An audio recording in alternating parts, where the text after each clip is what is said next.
Chelsea won, Huddersfield won, a draw that makes finishing inside the top four almost impossible for Chelsea and also secures safety in the Premier League for Huddersfield. It just wouldn't go in for that second goal, it just wouldn't. Huddersfield defended with everything they had and fought for their lives to keep Chelsea out, and at the end of the day, they succeeded. A really intense game that just leaves you feeling proper empty.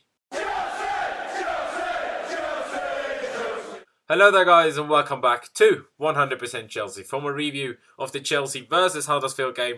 And the game finished 1-0, like I said, and it's a very disappointing point that we're taking from this game because, you know, top four already was rather unlikely before this game.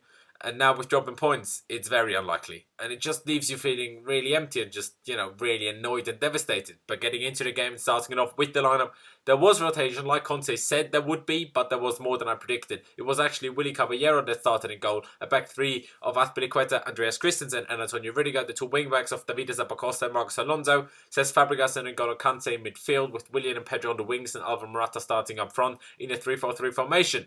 You know, like I said, I expected rotation, but I didn't expect Hazard not to start. Courtois wasn't rested, but he picked up a back injury according to the official Chelsea Twitter account, which kept him out of the game. As of now, I don't know how long he'll be out for. Hopefully he'll be fit for Sunday, or at least for the cup final, although Caballero might play, you know, the cup final either way. And getting into the game, the first few minutes already showed how the game was going to go. Just like against Man City, Huddersfield said very deep with a flat back five and just let us have the ball. They said deeper than we did in bloody Munich, and that says something. In the first few minutes we did get a few shots away. A strike by Alonso forced a decent stop by their keeper Lössl at his near post, and Willian dragged a shot from outside the box just wide. In the 12th minute though, Rudiger missed an absolute sitter from literally 2 yards out. After a corner that got touched on towards the far post, Rudiger just came out of nowhere, just 2 yards wide of the left post. The ball fell to him, and rather than using his left foot to, you know, direct, you know, the ball on target with his left foot and just make it a, you know, a more fluid swing, he used his right foot and it just, like, the ball rolled over his foot and it just went out for a goal kick. Like, come on, mate. I know you're a centre-back, but you got to score that. Like, you just have to score that. We had all of the ball, and just like City did on the weekend, we struggled to create many clear-cut chances, with the exception of that massive Rudiger chance, obviously. After 30 minutes, Morata got his first attempt away when he took a cross on the volley, but it proved an easy save for the keeper. Like I said, we struggled to create chances, and Huddersfield just defended well and very deep. Another chance for Morata 10 minutes later, when the Spaniard did really well to roll his defender to shield the ball at the edge of the box, ran after the ball. The keeper actually came out for it, already inside the box, all of this.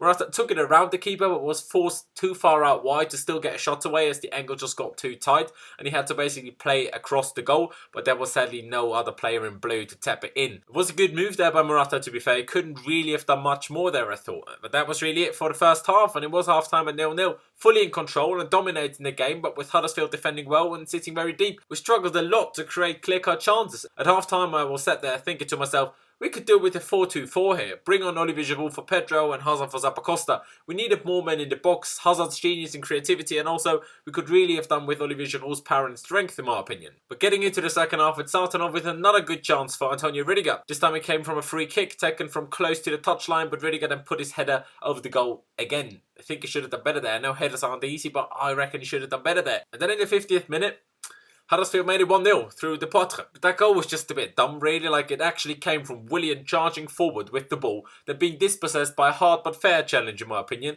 And then all it took was a long ball as Andreas Christensen was completely out of position, at least 5 yards ahead of Azpilicueta and Rudiger, with the Poitre, you know, the Huddersfield striker, position where Christensen should have been. You know, they just switched roles for all of a sudden. I don't know, Christensen decided, nah, let's stop that. Let's just move forward all of a sudden, because let me be David Luiz and just play midfield now.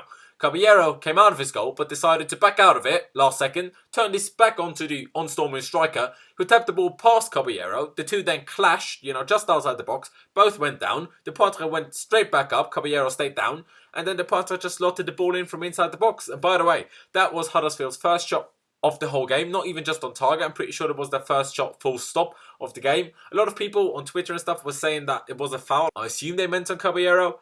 Not a foul for me.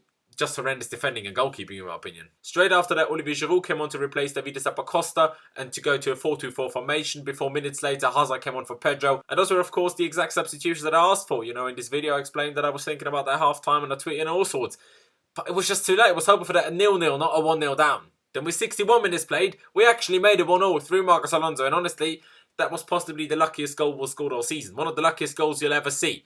Because Azpilicueta, who was by then playing right back, of course, played in a low-driven cross into the box. The Huddersfield defender cleared it, but hit it straight at Marcos Alonso's face, who was stood just outside the 6-yard box, and the ball bounced straight into the goal from the Spaniard's face. Talk about an attacking left-back. Yes, it was a very lucky goal, but we needed it. And after that equaliser, it finally looked like we went up again, started to play with a lot more intensity and tempo, and we kept the pressure up for, a good time to follow. But Huddersfield, after a while, refound their defensive shape. And even with throwing everyone but our two centre-backs forward, we just struggled to create a lot of clear-cut chances. And also Huddersfield were literally throwing their bodies into everything. Hazard took a shot, Morata had a very good shot from inside the box, blocked in the last second, and effort by Alonso was also blocked inside the box.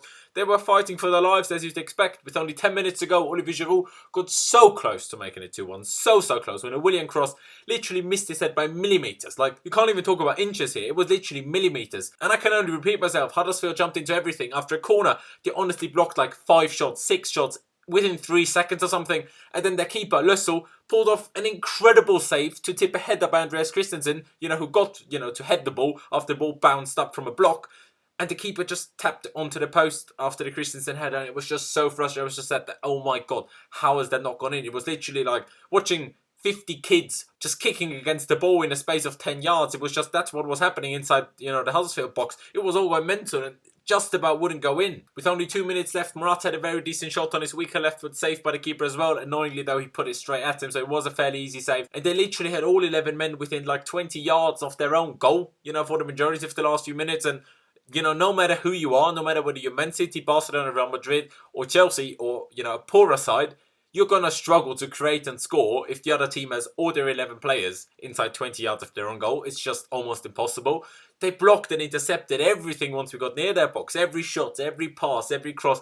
They somehow got something, a leg, a head, a chest, something. They got something in everything, and it was just extremely frustrating. And that was then full time with 1-1. And after going the goal down, I can't fault us at all. We tried everything, absolutely everything. And we didn't even do a bad job at trying everything either. Huddersfield just defended very, very well, and you have to be honest, applaud them. While that time wasting was extremely annoying, and their keeper started time wasting with like 20 minutes gone, and the ref only booked him with 87 minutes gone, which is slightly ridiculous.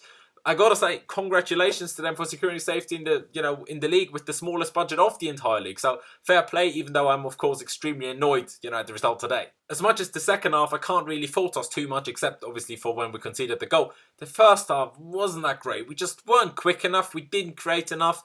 And we just had a useless amount of defensive players. 3 centre-backs and 2 wing-backs against a team with 2 banks of 5 is like ridiculous. Like, I get that that's our shape, 3-4-3, 3-5-2 and stuff like that. But when you've seen how they played against City last week and that it was successful, it was almost to be expected that they would play a very similar style again today. And to have 3 centre-backs and 2 wing-backs on the pitch for a game like that is just useless. Like, I get that when you need a win, you don't really want to experiment. And we haven't started with a 4-2-4 or a 4-4-2, any 4 at the back formation this season at all. But still, you just got to go for it. It was just ridiculous. That's why in the second half it was better. We had more men forward. We managed to put them under a lot more pressure.